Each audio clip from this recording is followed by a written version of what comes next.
বাংলাদেশে আসছে, সারা বাংলাদেশ হাসছে, সারা বাংলাদেশে আনাচে মানুষের প্রত্যেকটা মানুষজন এখানে আজকে ঈদের আনন্দ তাদের বুকের মধ্যে বইতেছে। সারা বাংলাদেশের নেতাকর্মী আছে উজ্জীবিত। সারা বাংলাদেশের মধ্যে একটি গণতান্ত্রিক দল, সেটি হলো বিএনপি।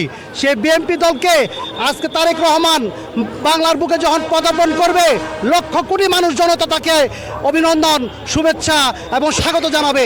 আমরা তারেক রহমান এবং বিএনপি এবং সাভার পৌর যুব দল তথা সালাউদ্দিন বাবু, আমাদের ঢাকা 19 আসনের এমপি পদপ্রার্থী, ধানের শীষে ভোট চেয়ে আগামীতে আমাদের ডাক্তার সালাউদ্দিন বাবু ভাইকে বিপুল ভোটে জয় লাভ করবো এবং তারেক রহমানকে এবং ম্যাডাম খালেদা জিয়াকে আমরা এটা উপহার দেবো আমাদের সবারবাসীর পক্ষ থেকে। তারেক রহমান প্রধানমন্ত্রী হলে তার কাছে আপনাদের কোনো চাওয়া পাওয়ার আছে? অবশ্যই চাওয়া পাওয়া।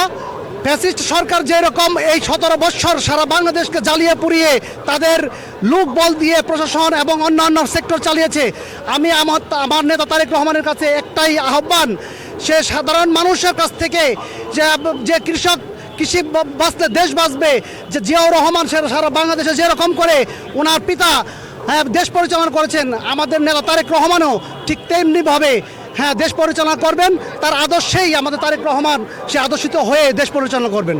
আবার পৌর যুবদল থেকে আপনারা সালাউদ্দিন বাবুকে কি উপহার দিতে দিচ্ছেন? অবশ্যই আমরা সালাউদ্দিন বাবু ভাইকে বিগত দিন এই পর্যন্ত সালাউদ্দিন বাবু ভাইকে 5 বার নমিনেশন দিয়েছেন ম্যাডাম খালেদা জিয়া।